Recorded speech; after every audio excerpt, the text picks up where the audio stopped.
Good evening, everyone. Welcome to another Tuesday Night Talks, the last and final Tuesday Night Talk for 2021.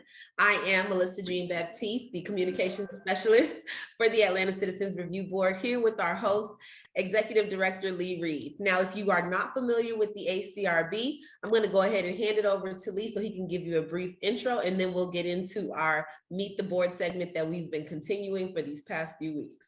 Hey, Lee. Hey, thank you, Melissa. I mean, I was looking at at some notes and things like that. This is our 12th one. I can't believe it. It's been like just going by. So quickly. It's been great. Yes. So the ACRB, for those who may not know, is the Atlanta Citizen Review Board. It was created in 2007 after the death or killing of Miss Katherine Johnston, who was a 92-year-old community mother, grandmother. She was killed in the English Avenue, Vine City area by Atlanta police officers during an illegal no-knock warrant raid. Now, that was in 2007. We're still seeing that across the country, these no-knock warrant raids. So hopefully, we don't do it here in Atlanta like that anymore, but hopefully other areas catch up with the times and stop doing that stuff. So tonight, though, we have some special guests. We have Tracee McDaniel, who is our vice chair. Yes. And we have Leah Pulliam, who is our board member. Now, Ms. McDaniel has been serving on the board since 2016. Yep, October 11, 2016. Atlanta. Yes, and she was appointed by Mayor Tracee Reed. And Leah has been on the board since 2019. And she represents the Urban League of Greater Atlanta. Hey, I like when you say that during the meetings. Yes. Come on, y'all know she put something extra the on Urban League of Greater Atlanta. With some enthusiasm. Yes. Right. Exactly. All right, so this segment is about getting to know our board members. The citizens want to know who's making these decisions, who's sitting there, trying to say, well, did the officers do the right thing or not? So we want to take this time so that the citizens can understand it's the average people just like them, but there is some training that's involved. There's some serious work that's involved, and we're going to dig into that so that they can get a feeling of what it's like to be a board member and how serious we take this work. So Melissa, I'm gonna kick it back off to you so you can talk a little bit about oh, wait a minute, before that, see, Melissa, you almost let me get away too much. That's okay. I didn't give them an opportunity to say anything at all because I was running off at the mouth. So I tell you what, we're gonna start with Vice Chair Tracee McDaniel. Why don't you speak to the people a little bit, just about yourself a little bit, and then we're going to get into the questions. And then, Leah, we're going to follow up with you just to give them a brief snap of you. And then we'll go into some questions that's related directly to the board and your path to how you got to the board. Okay. It's yours, Tracee. Thank you, Mr. Reed. Well, my name is Tracee McDaniel. I'm a human and civil rights advocate for transgender, non-conforming, and non-binary people. I am also one of the co-founders of Trans Housing Atlanta program, which is an organization that provides housing assistance to those that are housing challenged. And like Mr. Reed said, this is my second term on the board, and it's been almost 6 years, and I'm just happy to have and to continue having this experience at this time. So. Thank you, Tracee. Thank you. And we are excited to have you on the board and have you serving in the capacities that you've been serving. Leah, come on, it's you next. Okay. Again, my name is Leah Pulliam, and I have been in Atlanta actually for almost 32 years. I am a proud Morris Brown graduate, which I hope you all heard that we are accredited. Yes. Yes. After 20 years. So thank you so much. So I had to say that. But yes, I've been with the Urban League of Greater Atlanta. for 3 years now. And it's been a pleasure to also be nominated and accepted to work on the ACRB board. So I am been thankful and blessed for the learning curve. I've been learning so much, and I'm excited to share as we continue to go forward with the podcast today. Thank you, Leah. So now, Melissa, if you can go on and give us a little bit more about the board, and then we can proceed with the program with the Q&A for our board members. Awesome. Thank you so much, Lee, and we're so happy to have you ladies. Just getting into how we are, if you have not listened to before, and if you have not caught the rest of the segment with our Meet the Board, the ACRB is currently comprised of 13 board members, and they are all selected from various constituencies throughout the city of Atlanta. The selection process is designated to represent the community and reflect the diversity and interests of the broad spectrum of the community. So currently the ordinance established in 2007 allows for us to have 15 board members. We currently have 13 and we have 2 vacant seats, excuse me. One is the newly added seat for the youth, 18 to 30. And then we also have 1 NPU seat, neighborhood planning unit seat for, for unit A through F. So those are the 2 seats that we currently have available. If you know anyone within those 2 that may be a good fit for us, please contact the ACRB, and we would love to get those people on the board and nominated so we can continue to have a full board. So now that we've gone through all of that, Lee, I know this is your favorite part to get into all of the good stuff with our board members that have spent some time with us, that carved out that time with us. So I'm going to go ahead and hand it over to you. All right, thank you, Melissa.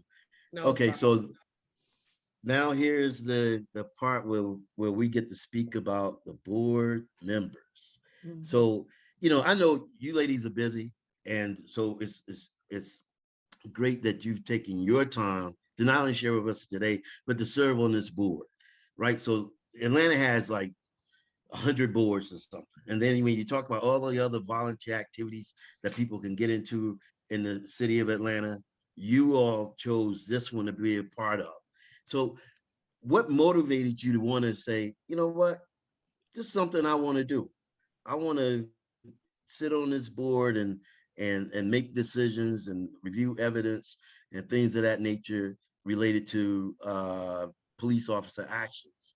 So what was the motivation for you all? And anybody can start, or I can pick and choose, or I can bounce back and forth, however you all want to do. Well, okay. You go ahead. Okay. Well, all right, go ahead, Leah. So mine is more of a journey, Lee. So, we had a former representative of the Urban League on the board prior to me joining.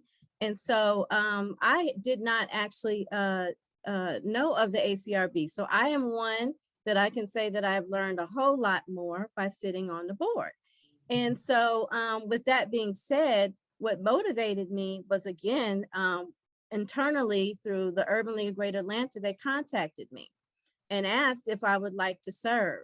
So I felt honored in the aspect of being asked to serve, but I said, well, what will I be doing? How does it operate? How does it work? So, I'm not a native Atlantan, but I've been here a long time. And so I'm very invested in our communities. I always have been since I started social services in many of low-income communities and been interfacing with APD. So just having the opportunity to read up and learn and then go through the training process, I feel that I'm at home, that I'm able to continue the service that I have always been doing for the last 20 plus years since I've been in Atlanta and graduated and started, using my social services career. So that's my motivation.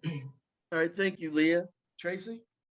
For me, it was simple as instead of just sitting back and complaining about the challenges that we were having and still are having in most cases with law enforcement, I wanted to show up and participate. Equity. I wanted to use my voice to make a difference in the lives of others. And in the process, I also wanted to illuminate the humanity of our community. When I was initially asked by my friend and former mayoral advisor, Robert Jahar, to fill the position after former Mayor Reed announced he wanted someone from the LGBTQ community to represent his office. Although I had an idea of what the Law Enforcement Oversight Board did, I didn't have any idea of how challenging my appointment process was at that time. But after those initial hurdles and obstacles, I've been blessed through my almost 6 years now of service on the board to gain a better understanding of the challenges and the many rewards, unique challenges and rewards of community policing. It's a tough job and I respect it, and my hat goes off to those officers that are doing the right thing.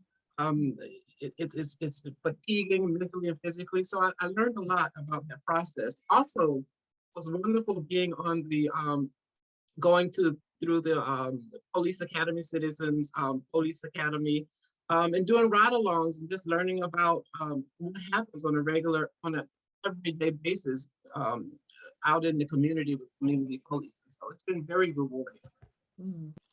Okay, good. So I'm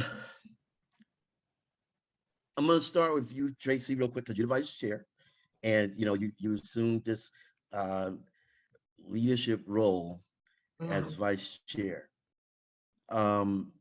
So my question to you is, when we think about the role of the leader of a board like this, what do you see as the not only the challenge, but also what you like to be able to convey to citizens as a leader of this type of board? What they can expect, what they should expect. Every representation from people like them. We're citizens, we're everyday citizens. We want the same desires and hopes. And so they expect for us to be there to hear their concerns. And I'm happy to do that. And quite honestly, the people that came before me, the successors, board vice chairs and the chairs, they were wonderful examples to follow.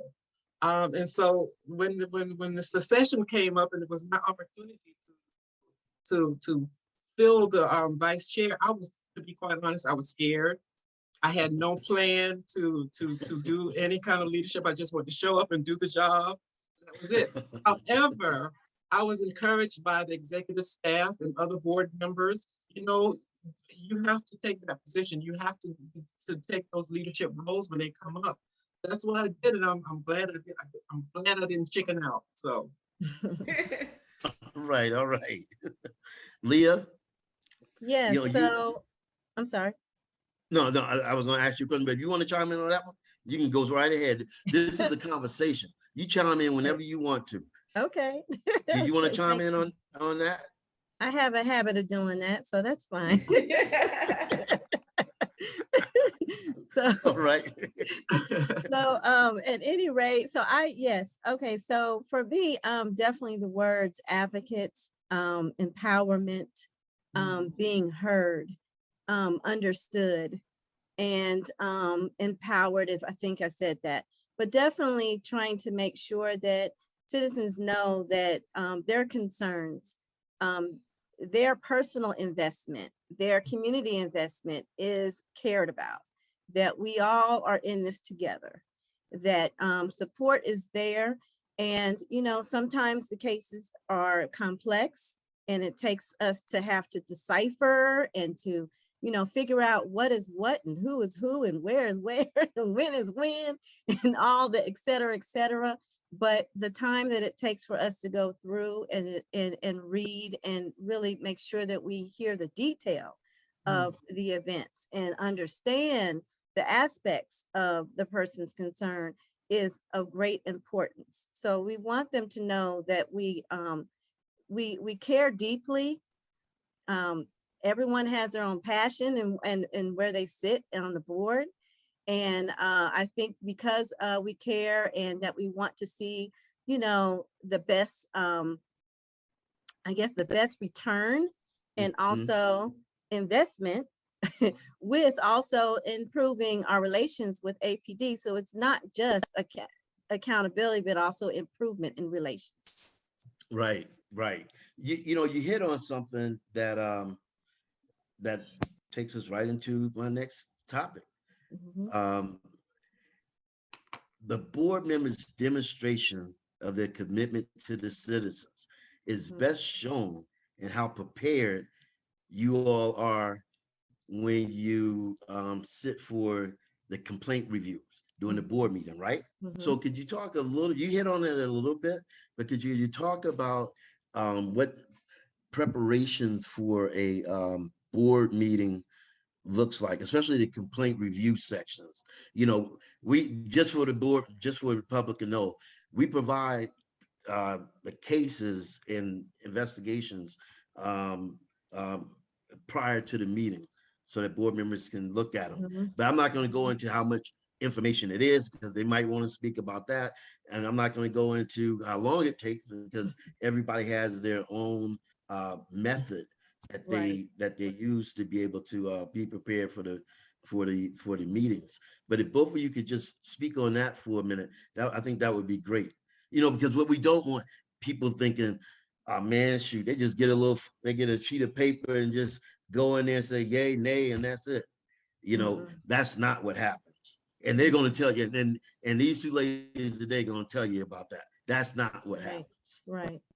So to piggyback off on that, Lee, is that preparation does not happen right at the board meeting. That's not when you're prepared. And you're not prepared if you are waiting until the board meeting just to hear what's on the screen and decide from there if it's going to be exonerated, if it's going to be sustained or not sustained. So you cannot, you know, decipher and determine from sitting just on that day, on that night, to decide a case. And then on top of that, it is not appropriate, and it's not fair to wait until that time, especially when you're dealing with someone's life and dealing with someone's concern and dealing again with a police officer that may or may not be found accountable for the actions. So for those reasons alone, you need to prepare prior to decide for yourself if you agree or disagree with the findings. So that's another thing. You have to, as by your own choice, to look at the information and decide what you read is, okay, I do agree with what these findings are. Sometimes there's questions behind it because it's not, maybe you think it's one thing and it's another thing, but you have to make sure that also those questions that you have, you should also try to get them answered prior to as well. And that's what I feel, so that you're not, you know, disrupting the board in terms of moving forward with the case.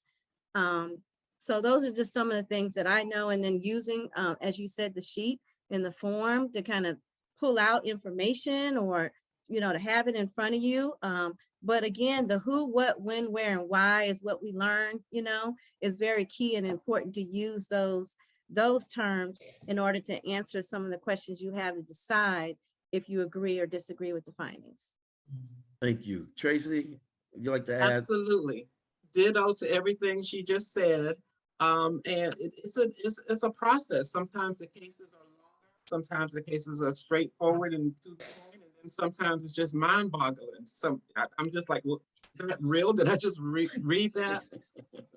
But what I do when I go into the process of reviewing the cases is, first I make every attempt to go in with an open mind and an unbiased attitude whenever I begin reviewing, which makes my process pretty straightforward.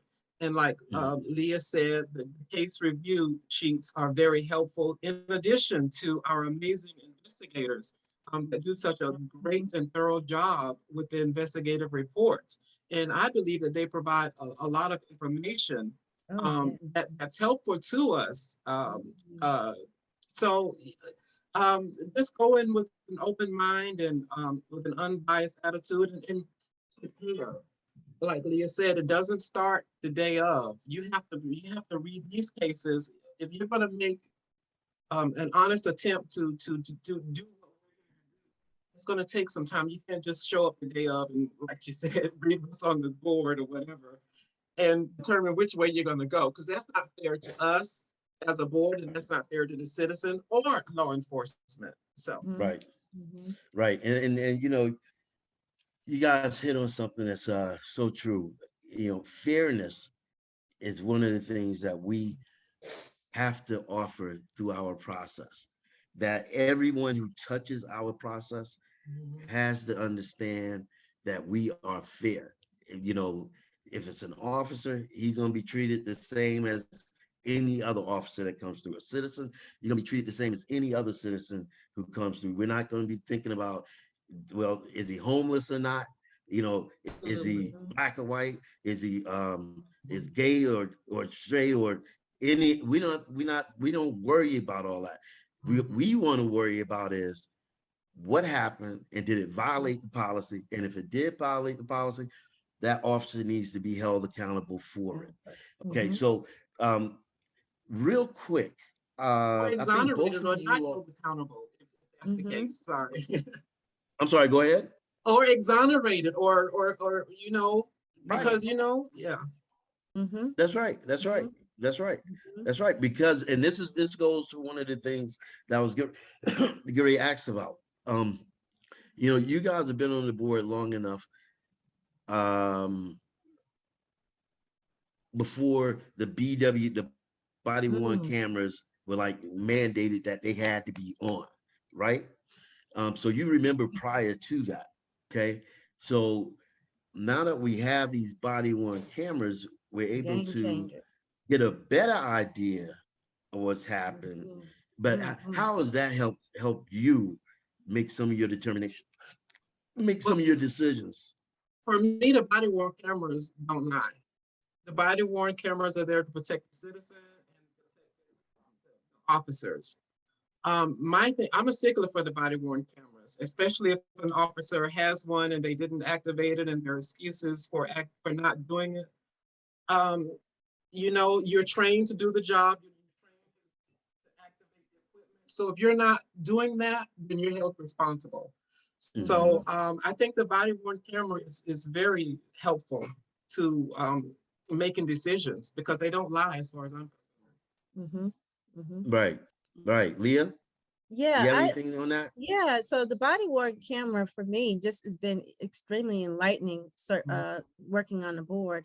And I consider it a game changer, like for real. I consider it a game changer in terms of the engagement of APD with the citizen and being able Mhm. to follow when they are using it appropriate, like Ms. McDaniel said, making sure that it is on. And when it is on, you can accurately, and it also protects the officer too, if they were accused of something and they didn't do it. Mhm. But also it gives a better picture of what happened between the citizen and the officer by the audio and the interaction and things like that. So for me, it's a game changer because when it wasn't there, then your voice necessarily could not be heard if you had a complaint because it wasn't seen.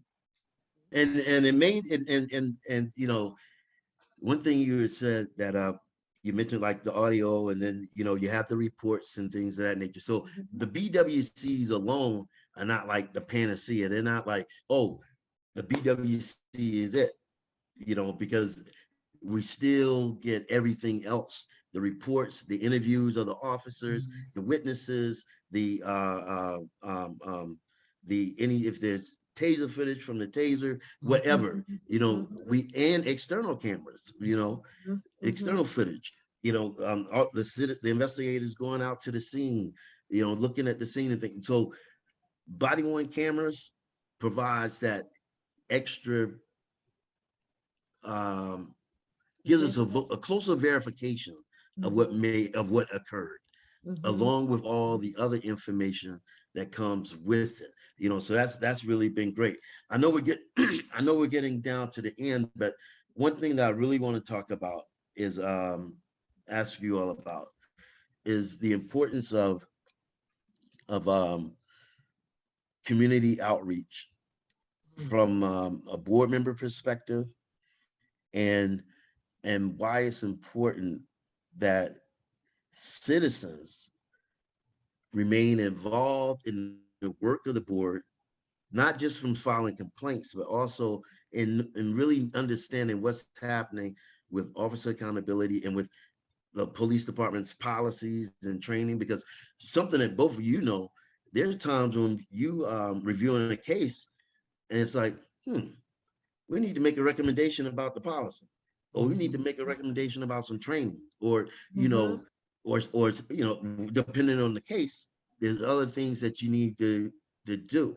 And I think Leah had mentioned earlier not being that some people, she wasn't aware of the board until she found out about it and asked about it.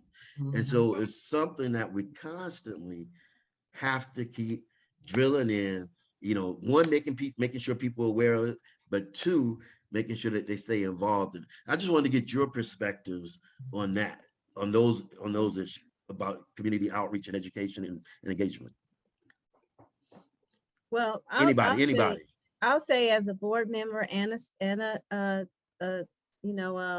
citizen of Atlanta, it, of course, again, serving on the board has even helped me to better understand about when I'm riding out and going into traffic and what that looks like. And, if I'm possibly may engage an officer, how to interact. I have a 22-year-old son. I try to make sure in those regards that he's aware of, just how to proceed, but also what I do on the board, So even at his age, I want him to understand at a younger age that there is the ACRB that represents a community of, from all generations, basically. And the other is that, like I said, I have been, worked in many of Atlanta communities. And it is, I think, would be for me great to see that more grassroots outreach, that we are, touching persons of all age ranges.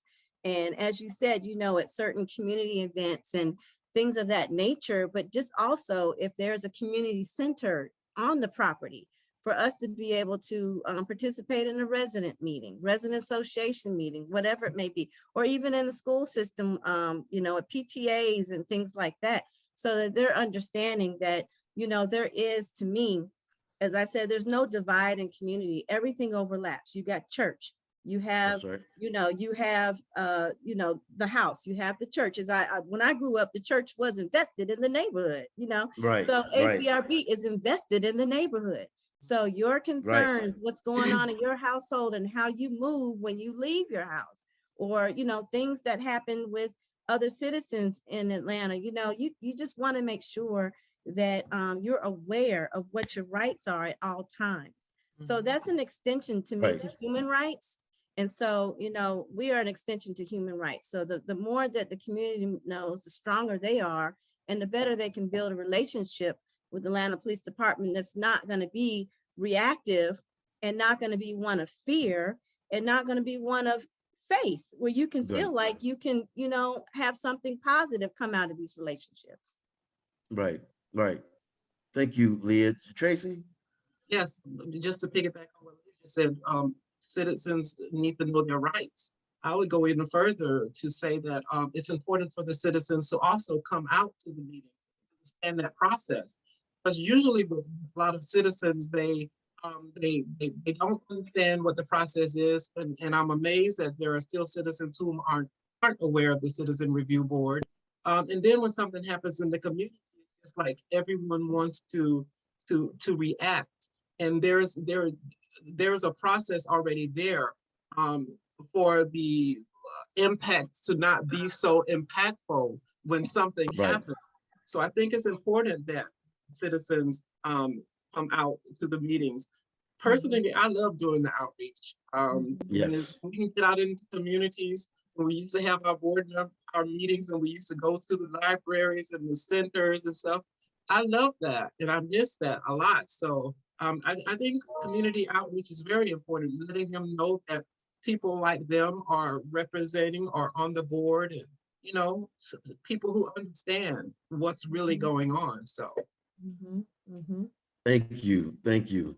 And and Melissa started blinking her eyes. She had like this code where she like blinks her eyes a lot You of times just to let me know. know that it's time to wrap up. So she was giving me that little blink. And so we have come to the end of our conversation, you know. And so Melissa, I'm gonna turn it back to you so you can do your part. See, I'm following directions this time. yeah. That you can do I your part, they appreciate can do it. their part, then I can do my part, and then we can end out. We can all do this together. So I appreciate everyone for tuning in, and thank you so much, ladies, Vice Chair Tracee McDaniel and Board Member Leah Pulliam for joining us tonight. It was really great doing this segment, having our board members on there. I believe we've gotten through the majority of them, but I think we may have about 2 or 3 left that we need to meet. So we will be meeting them next year when we pick up our Tuesday night talks, just to give you a foreshadow of when that will be. Let's see here. We'll be back January 11th. So January 11th, that Tuesday, that's when we'll be back, and we'll be back with our other board members. But in the meantime, if you have any questions for us, if you would like to file a complaint, please send us a message or a chat on our website, which is www.acrbgov.org, or you can give us a call at 404-865-8622. And you can look us up on all social platforms. We're all there, and we're just open to answering any questions you may have, and hopefully starting any complaints that you may have had within the last year with an Atlanta Police Department officer or corrections officer. So thank you so much again. And we want to close out. I am Melissa Jean Baptiste. Who wants to go first? Tracee or Leah? I'm Tracee McDaniel, and I just want to say always remember trans rights are human rights. Thank you. Yes. And my name again is Leah Pulliam, and I am so thankful and happy to be here. And again, the Urban League of Greater Atlanta. Thank you, Leah. And I'm Lee Reed, Executive Director of the Atlanta Citizen Review Board. Melissa, I want to thank you for spearheading the show over the year. You know, I said I wanted to do a podcast, right? And I'm like, okay, let me try to figure out how to do this. Melissa said, shoot, I got that, no problem. Boom, boom, boom. And so she started working it out. And so now we have the magic, right? And it's been great. I want to thank you, Leah and Tracee, for coming on, and definitely appreciate your work on the board, and looking forward to 2022. Hopefully, as things open back up, we can start having those meetings out in the community again, having meetings in City Hall again. Heck, Yes. actually being in the office doing our work in City Hall again. Anyway, that's where we are. Thank you all, and good night, and we'll see you in the new year. Thank you. Night, everybody. Blessings. Stay Happy safe. holidays. All right, Thank good night. you. Thank Stay you. well.